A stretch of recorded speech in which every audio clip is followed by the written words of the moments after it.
hate my job.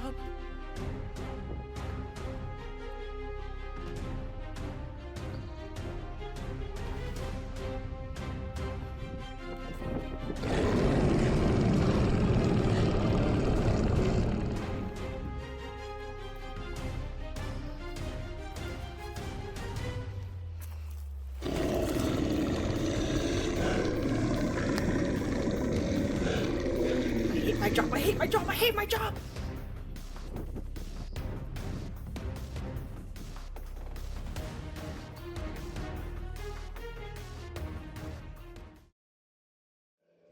I'm safe. Oh, hi! Thanks for tuning in. Oh, you like this shirt? Of course you do. This is Sally, the bestest girl ever. So much better than that cat, Sam. Anyway, Rivan promised that if we got 500 subscribers, she'd make me this shirt in real life. So if you haven't subscribed yet, please help me get this shirt of my bestest girl. And if you have subscribed, give us a like and a comment. Let us know if you'd like a Goodest Pardon shirt of your own. Let's get the algorithm on my, our side. Totally meant our side.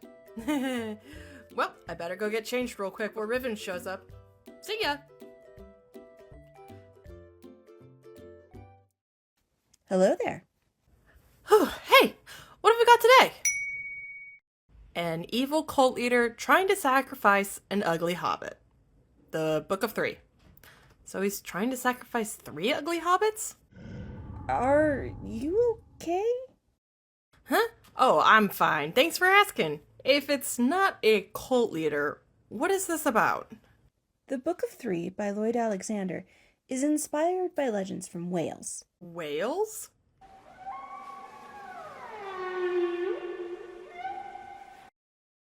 No, Wales, like the country. They're Welsh, at least partially based on. So, not the animals. No, but there are some in the story. Wales? No, animals. How about we get the story started? Yeah, that sounds like a good plan. The book begins with Taran learning to forge horseshoes. Oh, that's cool. You may think so, but Taran isn't impressed. He wants to make a sword. See, Taran lives in Caer Dallben, named after one of his 2 guardians.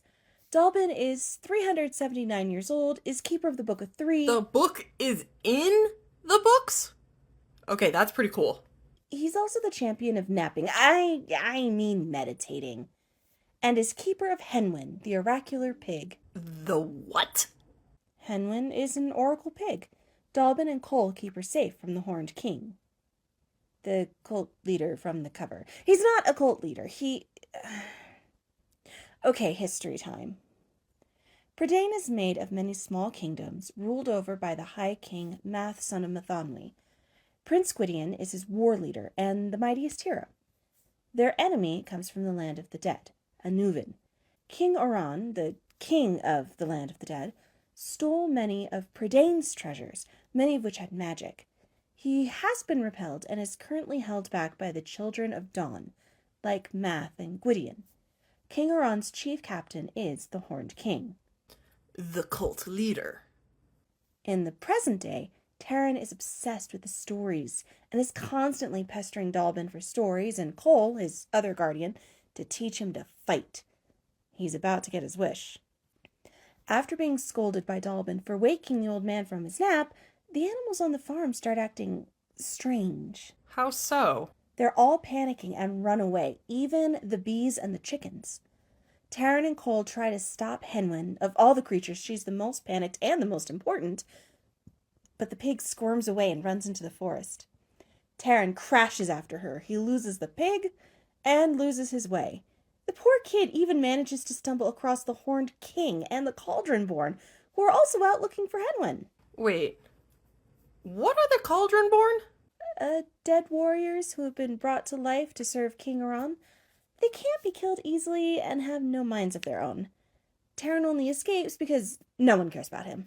Let me guess. Taran is going to be a king. We'll get to that later. I hate you. Taran is found in the end by Gwydion.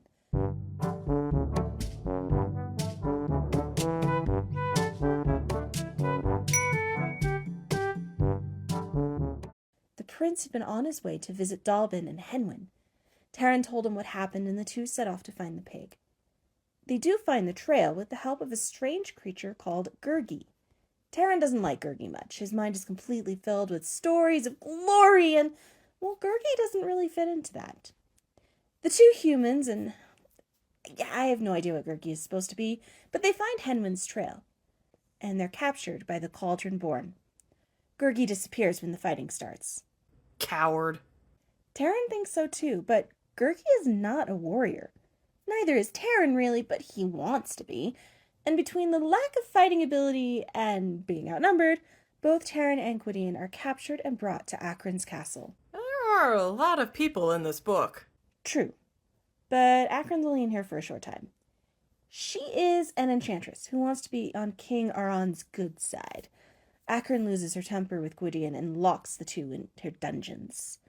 They're split up, and Taran is stuck with his own thoughts for a bit, until a glowing ball falls into his cell. Oh, I remember this from the Black Cauldron movie. Why did the book change the name? Because the book was first, and it's just a ball. It doesn't fly. But Eilonwy does ask Taran to give it back to her. He can't. His hands are tied. So she slips around into another secret passage and offers to let him out. Why? Because she doesn't like Akron. Taran asks her to release the man in the other cell and the horse first, and then come back for him. Why? She's already there! Well, you'll see in a moment. Eilonwy disappears for a while, and since Taran is a very dramatic kid, he begins thinking she's betrayed him. But she does come back and leads him through the tunnels in and under the castle.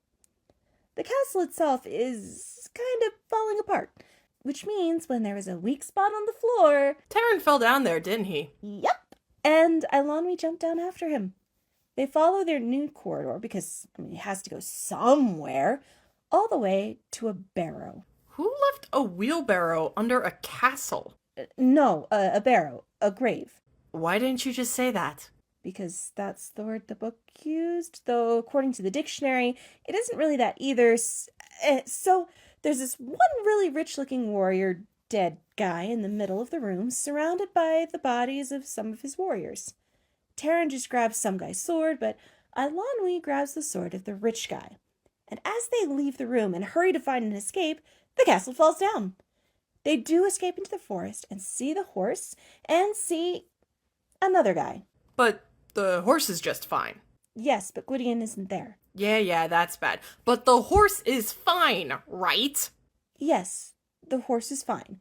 Taran is concerned that Gwydion is missing, and he flips out, threatening the new mystery man, who turns out to be a bard named Fluter Flam. That's his name? Oh my... That's worse than Eustace and Ebenezer. Nix, we've been over this.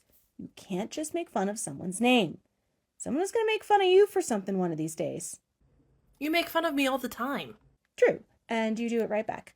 Anyway, Gwydion is gone, and Taran has a choice to make.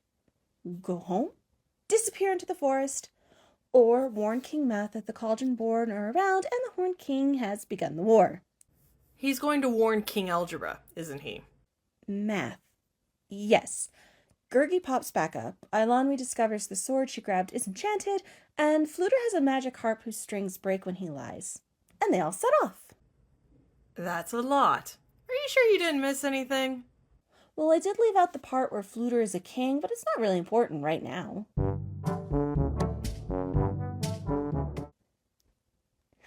So the four of them set off. They've hardly any food, but they did manage to grab some other weaponry from the fallen castle. Fluter leads the way. He actually knows where he's going. But it's not long before they realize some Cauldron-born are following them. They march faster and longer, but they can't keep going forever and eventually have to rest. During one of these stops, Gurgi and Taran hunt for food.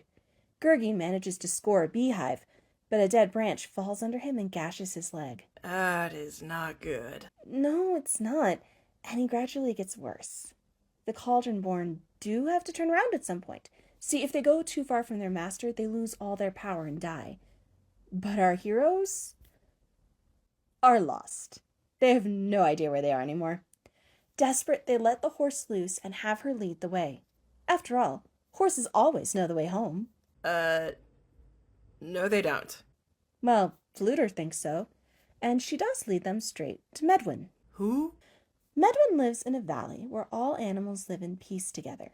He is hinted at being immortal and possibly as the builder of a large ship that saved 2 of every kind of animal from a flood. But what we do know is he heals Gurgi, gives the travelers provisions, and gives them directions so they can beat the Horned King and his army and warn the Sons of Dawn. They leave the valley in the morning, and things seem fine for a day. But when a storm hits and they're faced with cliffs, they choose to ignore Medwin's directions and cut across a flat lake. And how does this end badly? The lake turns into a whirlpool and pulls them down into the land of the fair folk. Huh. Neat. No, not fairies. Fair folk, like dwarves and water sprites and elves and maybe fairies? I don't know. I haven't spent as much time studying Welsh mythology. Either way, they're brought before Idelig, king of the fair folk and a dwarf. The king is all bluster, but with some talk they manage to secure a passage through the realm and a guide to their destination. Gurgi also manages to find something else while they're there. Let me guess. A snack? Gurgi finds Henwin. He's also started to be a useful part of the team now that Taran has taught him to light a fire and some basic cooking. Medwin was sorry for Gurgi, as he had lost the wisdom of the animals and has not gained the learning of men. Gurgi was stuck between the 2 worlds for his whole life and probably had never even had a friend before. Anyway, the group's assigned guide is named Dolly, and he's best described as crabby. His whole family, except him, have the ability to turn invisible, and it really ticks him off. That, and he's always being called on to do odd jobs. But despite that, he's a very good guide, and they are led quickly on their way. Until they stumble upon an injured young Gwythent. A what? It's a kind of bird, kind of like a hawk. Oran captures the young and bullies them into serving him out of fear. This one was not yet serving him, but Dolly still wanted to chop off its head, just to be on the safe side. No! Don't worry, Taran wouldn't let him. Their travel was slowed, but he cared for the bird for a few days until it escaped them. All these delays had cost the group precious time, and they found the Horned King's army was as close to their goal as they were. Not only that, but a scouting party had found them. Well, they failed. Nice jobs, guys. Thanks for coming. Not quite. They were only a day away. When the scouting party brought friends to fight with them, Fluter threw Taran and Eilonwy on the horse while he, Gurgi, and Dolly prepared for a last stand. Galloping through the plains, hoping to pass the Horned King's army, they were spotted, and the Horned King himself pursued them. The horse panicked and the kids were thrown. The Horned King dismounted.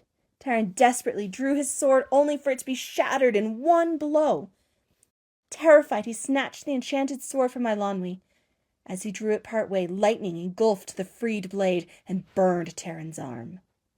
They were saved by a man he couldn't see, just as he passed out. So, what? Did they win? Taran recovered and woke in the castle of Caerdathil.